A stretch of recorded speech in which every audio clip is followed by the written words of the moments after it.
Hello and welcome to another phenomenal day in the Forex markets, your daily review of March 1st and a preview of March 3rd, your daily dose of events that shaped the Forex markets.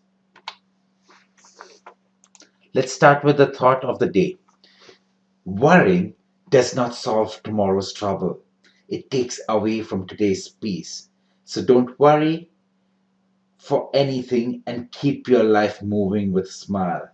Don't worry, be happy. I love that song. Now, note trades for today too. I had explicitly said that we'd not be taking the ISM manufacturing trade at 10 o'clock, but I said that we will be taking the UK PMI trade. At 4:30, when the UK PMI came out, we'd be discussing more on that later. Uh, the parameters for a decent stop loss and take profit were not met, which resulted in a no trade. Now, the details of this is given to our subscribers, and I have because the average true range is something which is very important. I've decided to do a webinar for everybody, so you're invited to attend this webinar. You can come in and attend this webinar, but the recording is available for only our subscribers. The webinar is going to be held on Tuesday at 11:30 Eastern Standard Time. Now, I'd like to share with you a sequestration video. This is what the politicians talk about. As you know, I just met with leaders of both parties to discuss a way forward in light of the severe budget cuts that start to take effect today. The sequester bill was passed into law. It was a time bomb that was booby-trapped. We should not have to move a third bill before the Senate gets off there and begins to do something. What is the root of the word sequester? Sequester, one of my colleagues who's a Latin scholar told me, means really to hold hostage. The magazine Economist, this is what they write in one of their articles. This is what their analysis is. Sequester could end US economic recovery. The housing market volatility has been enough to help the US economy survive austerity so far, but headwinds from the sequestration may be enough to shut down the economy recovery, according to economists. If you want to cut the deficit in the most damaging way, you choose the sequester, the magazine noted. Now let us go into a bit detail of what the sequestration is. Now, while the sequestration takes effect today, even though 85 billion is getting cut from the federal budget, the government is still going to spend 15 billion more than they did last year. So just imagine this logic. They're spending more than what they did last year, even though 85 billion is getting cut. Now, only in Washington, D.C. does this logic exist. If a man is planning on gaining 15 pounds, then only if he gains only 5 pounds, he declares to the world that he lost 10 pounds. And the worst thing is that he declares that these were the hardest 10 pounds ever. Now, no currency war. Oh, really? Now, this is what the French industry minister said. I'm for a less strong euro.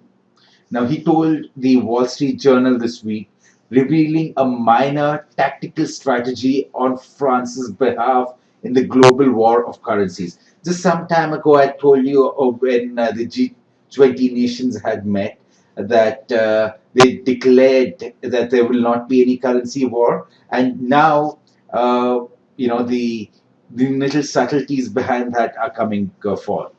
The euro is too strong.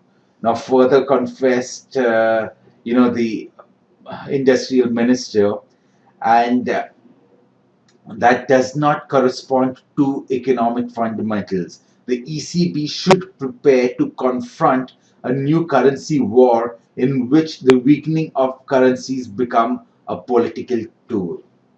Speaking on the euro's recent downturn, he also said, I'm very happy that and that the decline should continue. Now, Kuroda is a man now. Kuroda, if he's appointed by the Parliament of Japan, he'd take office on March 19th. Now he's itching to shift yen's printing policies into high gear as soon as the April 4th Bank of Japan policy meeting. There is really substantial room for more easing, he said in a Feb 11th interview, implying that the Bank of Japan didn't go far enough in its January policy decision. What does this mean? It means it's time to short the yen.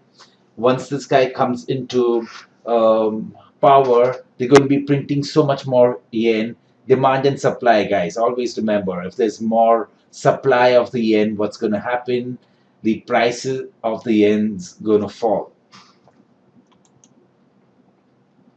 China plans bond market liberalization to fund investment. Now, this goes along with a few events which I've been talking about in the last few days. Number one, the yuan takes over the ruble. I mean, now China's currency is the most transacting currency. I mean, more than the Russians' ruble.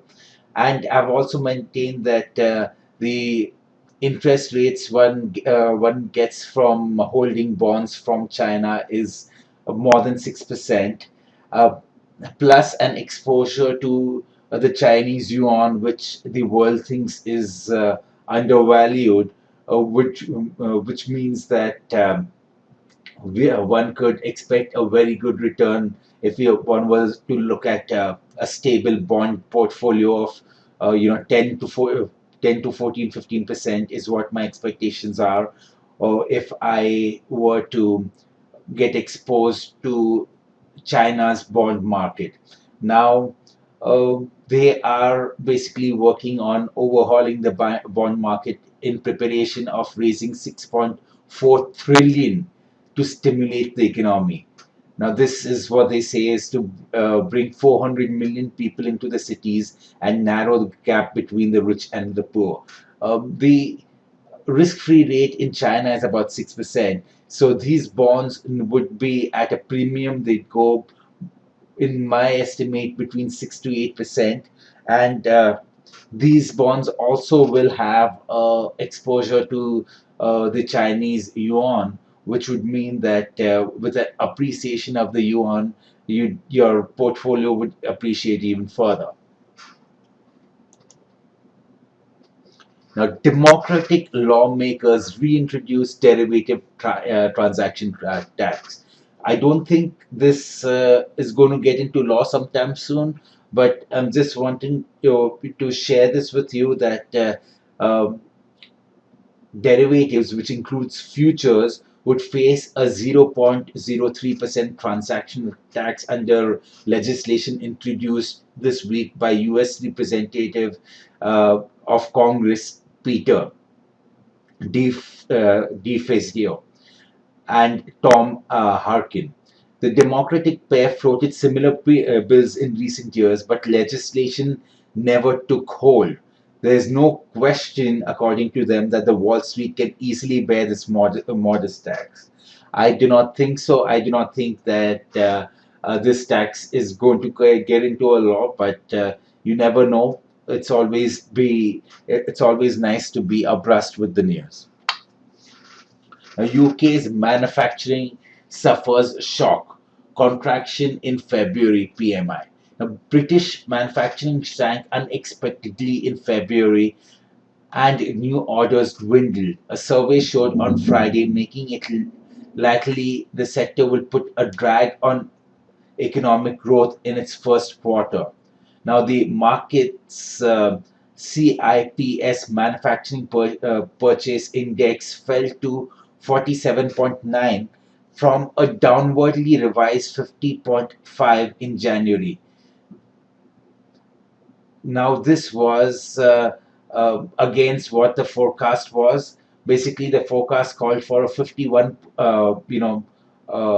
index, but it fell to 47.9. It was the first reading below 50, which separates the growth line from contraction. So anything above 50 is growth, anything below 50 is contraction. Canada chalks up another quarter of weak growth. Canada's economy grew at a sluggish pace in the final quarter of 2012 after a similarly disappointing third period, resulting in the weakest sixth period since 2008-2009 recession. That's what Statistics Canada told us on today, Friday.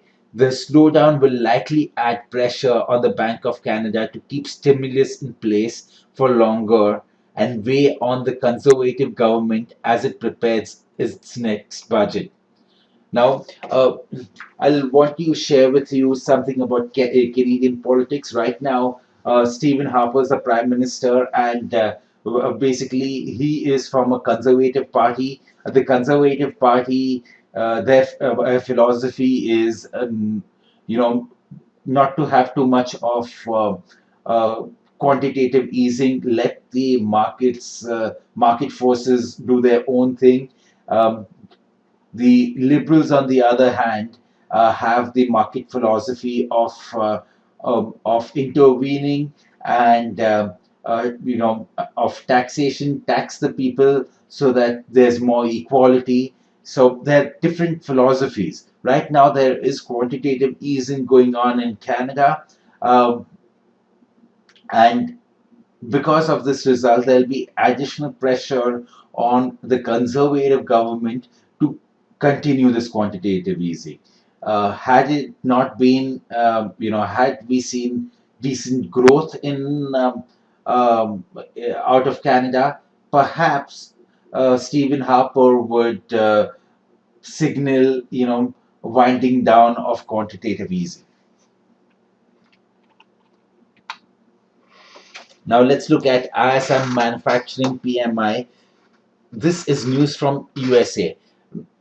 You need to bear in mind that US news over the last month has been phenomenal.